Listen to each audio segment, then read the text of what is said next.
welcome back. You're joining us on Overdrive. Mercedes has just launched the most powerful production AMG ever to be built, the Mercedes AMG 63 SE Performance at 3.3 crore rupees ex-showroom pan-India. Now this beast is also powered by an F1 hybrid technology. We haven't got a chance to drive this unfortunately just yet, but Tuin got a chance to take a look at this beast. Here's that story.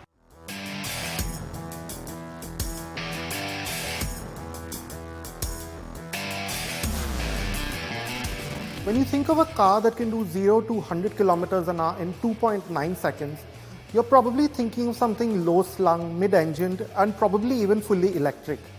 But that's not necessarily correct, as the Mercedes AMG GT 63 SE Performance proves. This four-door coupe will not just do that 0 to 100 time, it will do 0 to 200 in under 10 seconds and reach a 316 kilometers an hour top speed. It also happens to be the most powerful AMG yet, and also the brand's first ever hybrid. Now this 4-litre twin-turbo V8 still makes up the larger chunk of the massive 843 PS and 1470 Newton meters that this car makes, but a lot of what the SE Performance does has to do with what's on the rear axle. Now that's an electric motor that makes 204 PS and 320 Newton meters. It powers the rear wheels directly, and it's fed by a 6.1 kilowatt-hour battery pack. Again, that's also developed in-house completely by AMG. There's also a 2-speed gearbox which shifts into the second gear at 140 kilometers an hour, and the SE Performance will always give you electric power when you need it. It's not like a regular hybrid. It'll always have electric power at your disposal.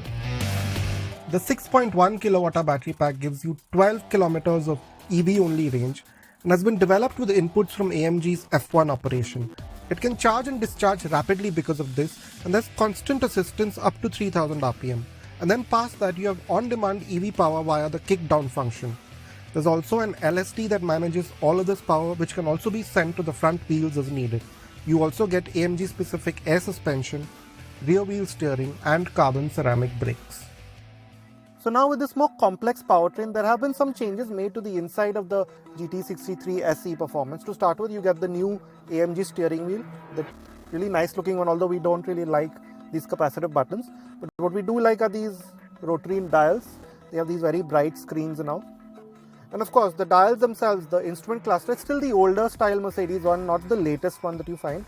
But you now get hybrid specific instrumentation, so there's no rev counter as such, there's just a power display.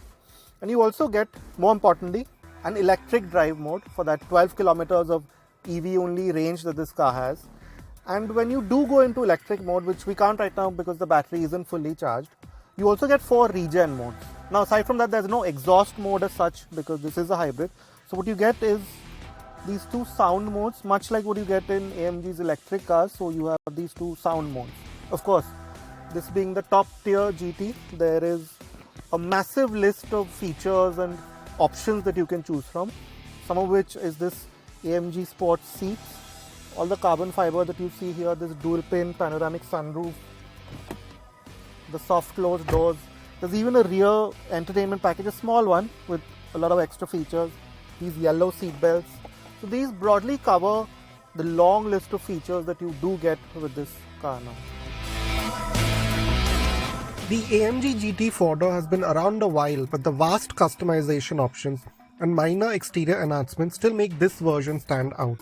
You see this with the extended carbon and aero packages, as well as with the black theme night package on this car. This matte copper orange Magno paint with the stripes and the equally impressive 21-inch wheels are other options. The front bumper is new with the larger air intakes, while you now get the distinct red highlighting for the badging, the retractable spoiler at the rear, the charging port in the bumper, and a new arrangement for the exhaust outlets. Well, with that, it's time for us to wrap up this week's edition of Overdrive. But remember, you can stay in touch with the team through Facebook, Twitter, as well as YouTube. And you can follow our latest updates on Instagram. We'll see you next week. Until then, goodbye. Many thanks for watching.